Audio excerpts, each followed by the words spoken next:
Welcome to No Stats, where we call it how we see it. Back again with another one.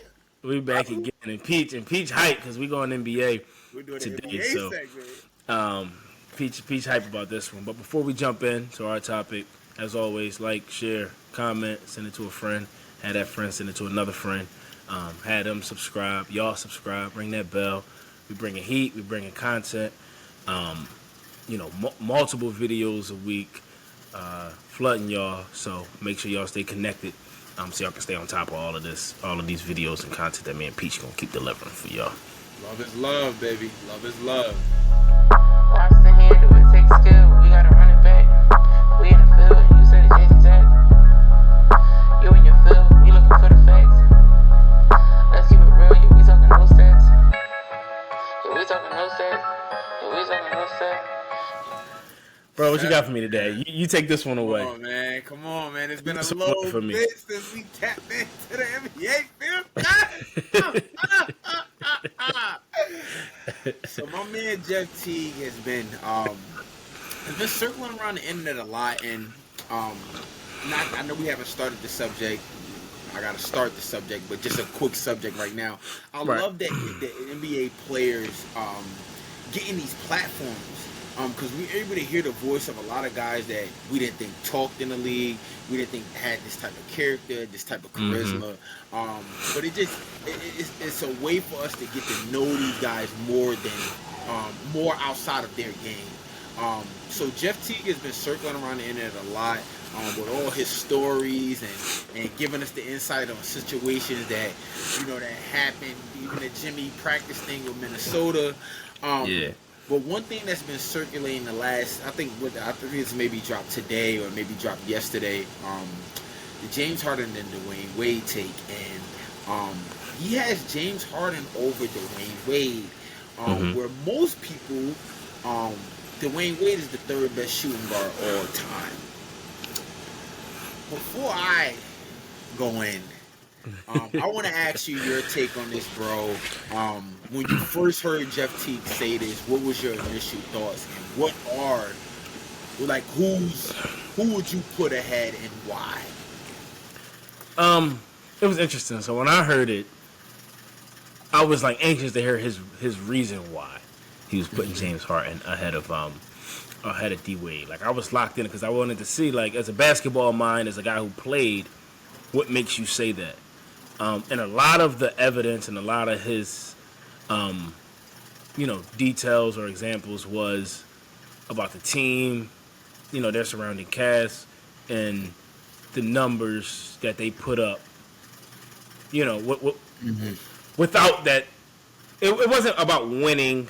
It was kind of about the stats and what James Harden did in Houston with those crazy years, averaging 30-plus points in those streaks and things like that.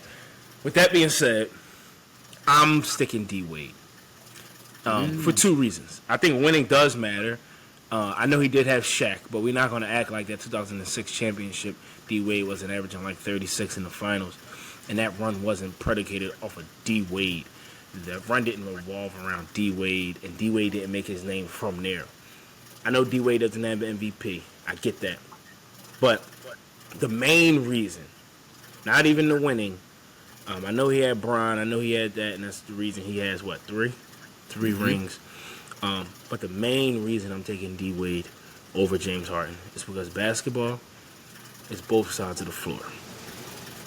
And I think when you talk about a complete basketball player and you look what D Wade did on the defensive end, as well as on the offensive end, and leading a team. Now, don't get me wrong. I heard Jeff Teague say James Harden, that year with Chris Paul, they had to run into the best team ever assembled in Golden State. And if Shaq and Wade had to run into Golden State, they wouldn't have won either. I get that. That's why I said winning, rings matter, but you know how I feel about the count. It is what it is. And you can't base a lot of shit off what ifs. Exactly. You're in your era, you know what I mean?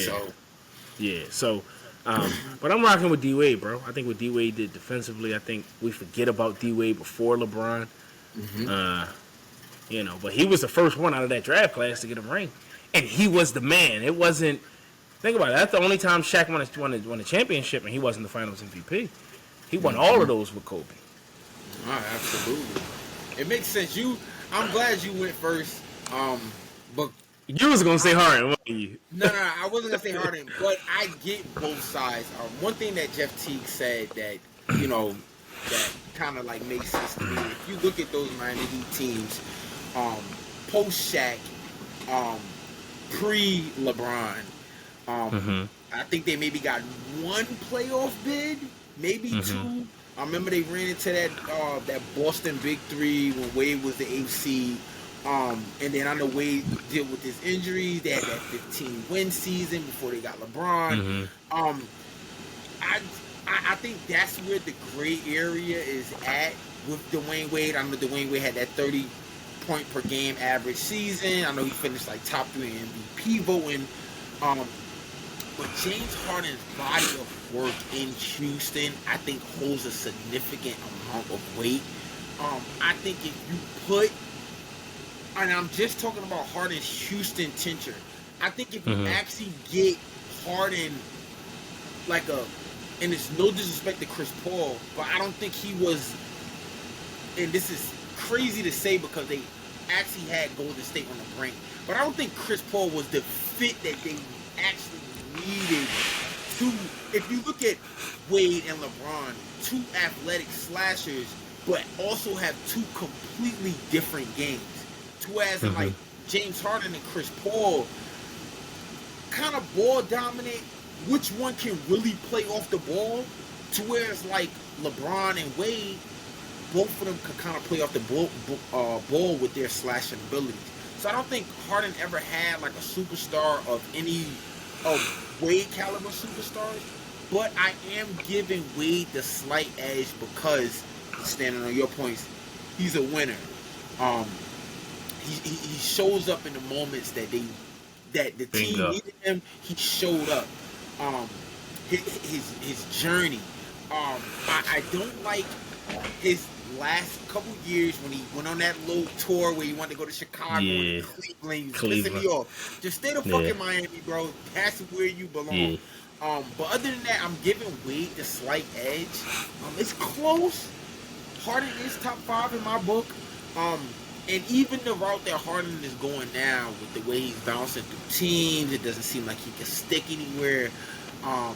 That is starting to play a factor into, like, and I think all these guys need to start. It's not like that carry that you're a millionaire, you're getting paid to fucking play fucking ball, but I think a lot of these guys got to start paying attention to how their legacy ends. Like you want to exit out the league in the right way. You don't want to leave with a bad taste in your mouth or a bad taste in other people's mouths. Quick thought before I forget about that, bro. A lot of players don't end their careers like that, though, bro.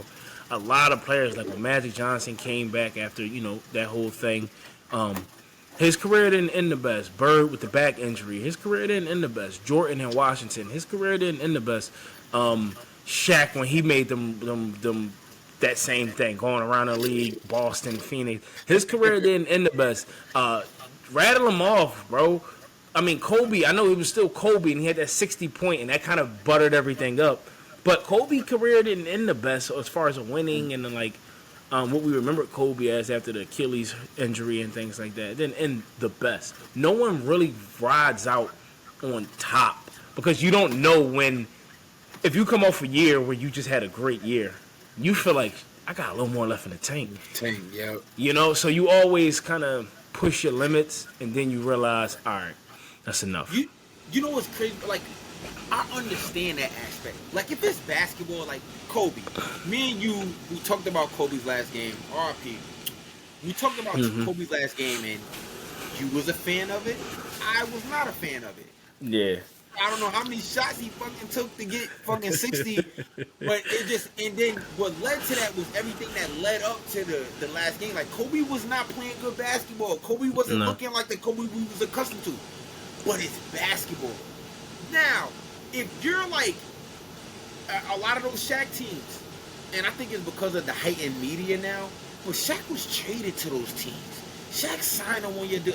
Shaq wasn't signing fucking 2 to 3 year deals and then fucking halfway through, now you want to go to a new team and for what? Like the James Harden situation right now. What do you want to leave man, Philly for? sound like your man KD. Chill. KD different. KD different because look, KD just likes to hoop. He don't really like the Come politics. on, man. And look. Someone's going to YMCA then if he just like the hoop. You're not gonna make this about KD. KD. Yeah, you're right. He don't mean that 35, man. But Go ahead. Anyways, though, it just, I think like the game. If your game is aging in a different way, that's cool. But like, don't be pulling shit like this. Like the shit that Harden's pulling right now. It's like, bro, what more do you want? Like, what situation is he looking for? It's the right fit, right? No, agree. And just to jump back on the original topic because you didn't mention it. I think defensively, bro. Like that's why I bring up defense, bro. When you take a step back and you look at the top 15 players of all time, excluding Stephen Curry, who's the greatest shooter of all time and who doesn't really have to play defense because his threes are going to equal more than your twos. You know what I mean? So mathematically, it doesn't even matter. But when you look at those top 15 players, bro, every last one of them had to be played both sides of the ball. Like, and I'm just going off of the top of my head right now. But if you probably couldn't name me a top 15 player that is one-sided, or maybe not even a top 20 player. And I just think James Harden is very one-dimensional. Offensively, is crazy, bro. Mm-hmm. And I think this is my problem with Luka sometimes and these new age guys. They don't want to get down and defend. I know that's important. We talk about all defensive teams with Mike and Bryant and Kobe and Shaq and Timmy and even the big man, Hakeem, Bill, Wilt. Like, never got that version of Harden. Never. We never see him sit in that chair and take the best player. Even KD, right? There was rumblings that KD defensively, he needs to take his game up to another notch. And I think he welcomed that challenge and wanted to take Bryant and those Warriors, Jones, and things like that. So I just think defensively, it's important. I think we forget about that side of the ball because we just want to see scoring, and that's what's appealing to the eye. But defense matters, and I think for you to be in that upper echelon, you gotta get down and you gotta sit in that chair. Quick question in Harden's defense: Mm-hmm. If you put Wade on those Houston teams, do they have the same amount of success that they had with James Harden? The answer is no. But go ahead. What is that? See, bro, but that's a loaded question though, bro. Because like that's a loaded question, bro. Because like I'm trying to think of a comparison. I want to use the NFL comparison. I want to say like if you put Tom Brady or if you put Peyton Manning in Tom Brady's shoes, so they had the same amount of success. It's tough. Mm-hmm. It's a tough comparison, right? Because both players are super talented in their own way, and I think it just fit for the team that they're on. Like, it just works. Tom Brady was a culture guy. He was an intangible guy, and I think everyone wanted to play for Tom Brady. Not saying that they didn't want to play for Peyton Manning, but I think Peyton Manning, and I think a lot of people will agree, is the more talented quarterback. Mm-hmm. But it's something about that Tom Brady effect that was just different. But I had another example. I don't know. Carry it. Why I think about this other. Hey, man, I think it was I think it's a good comparison, and hopefully, this is a conversation that continues to carry over. We need more conversation like this because a lot of the new age guys have Harden in that top three. They're kind of bumping Dwayne Wade out. But then you got the guys around our group and older that's keeping Wade in that conversation. But I think it's a phenomenal conversation. Now, let me ask you this. Just because it... Sorry. Keep that thought. Just because it... Yeah, it did. I got it. Okay. All right. So this Heat team that just passed, if you put prime James Harden on this Heat team, do you think he could get past the Bucks and the Celtics and go to a championship with this Heat team currently constructed this past year? Like with Jimmy Butler? No. You take Jimmy off and put Harden. This prime Harden like Houston Harden? Yes. And they can get past Giannis. They can get past the Knicks and get past Milwaukee. Boston. Nah. Yeah. So that's why I say that's not fair, because what they provide for that team is what made it work. Absolutely. You know what I mean? Absolutely. It makes total sense, because the reason why I lean towards no, because I'm thinking about situations where Jimmy took that challenge of guarding Giannis, or Jimmy took that challenge of being that dog late. Yep. And just certain intangibles I don't see Harden having that Jimmy has, and a lot of it can be outside of basketball. How much of a vocal leader you are? What are you gonna pout? Here we go. Are you gonna pout, or are you gonna come over and be like, "Yo, what the fuck is you doing, bro? Like, I need let's dive on the floor for this loose ball. Like, are you gonna run for that shit? Just effort." My last point. It's about making the players around you better. I don't know if James Harden ever done that in his career. I know he's getting to it more of a playmaking style, and he's been leading the league in assists and putting up crazy numbers. He's always been a numbers guy, but I don't think James Harden has ever directly made the players around him better. I think D Wade has done that at a much higher level. You gotta remember, I know Bryant would have been Bryant, and Bryant would still took that Cavs team to the Super Bowl. To the championship and shit like that. But Wade kind of gave Bryant a little. All right, this is how you got to do it. You know what I mean? And I don't know. I don't know if James Harden has ever had that in his intangible bag, right? So if you're talking talented, that's why I think the question is kind of loaded and kind of confusing. Because if you're going to who's the most talented shooting guards of all time, yeah, I think talent-wise, offensively, absolutely, more exciting. I think it's James Harden. And it's not, and it's loaded, bro. Because now my mind is going. Because even if you think about the eras, and I know Wade and Harden aren't separated far within the eras, but the game changed so much between the eras. Yep. That I was like, because if you look at Wade, what is three ball? Wade slashing, getting to the rack, getting to the line, mid-range game, floaters, Euro steps, to a like Harden took the Euro step to a whole nother level. To now we get 3 steps, we get a gather step. A lot of that shit was because of fucking Harden. And I thought I saved this post. It was like most dunks by a guard, and it was D Wade was like 2 times the next person. I thought I saved it, but I did. My fault, Brian. I want to ask you this. This is my question now. Oh yeah, let it go. We talk about the skill set. We talked about the impact of a team, the intangibles. If Harden gets a ring, does the narrative around this conversation change? If he leads a team to get a ring, yes. If he leads a team to get a ring, yes. So now Harden maybe is in front of Wade in your books, even though Wade has 3. Yeah, bro, because I just think it's not really about the ring. That's why I say if you get one or multiple, right? You get one, you're in a certain tier. If you get multiple, I think it's just multiple, right? Like, I don't put a number after multiple, especially when you're leading them, because it just shows, like you said, that intangible skill set that you have, leadership, getting guys to come together and be stars in their role for a common goal to win a championship. It's not about the numbers. You kind of sacrifice some. I think that's important, bro, when you talk about best players. I don't think it's just talent and you average 35 and 10. There's been a lot of guys that has done that and a lot of guys that can do that in certain situations. But I think when you can have it be valuable points, valuable assists, and bring guys together, and have guys play well under you, I think it's just a different. So if Harden was able to take a team and go, this is my squad, which I think is past his prime right now, and lead guys, or you got, let's do this. I think it'll change my mind as far as Harden. But I found the post real fast, and I want you to hear. Most dunks all time by players 6'4" and under.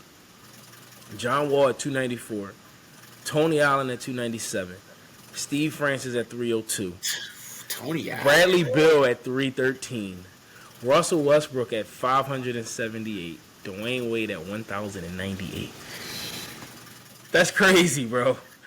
Oh my God, people! That's wild. People, yeah, let us know. Please let us know in the comments because I Wade think or this Harden? is a great debate. Wade or Harden? Who you taking and why?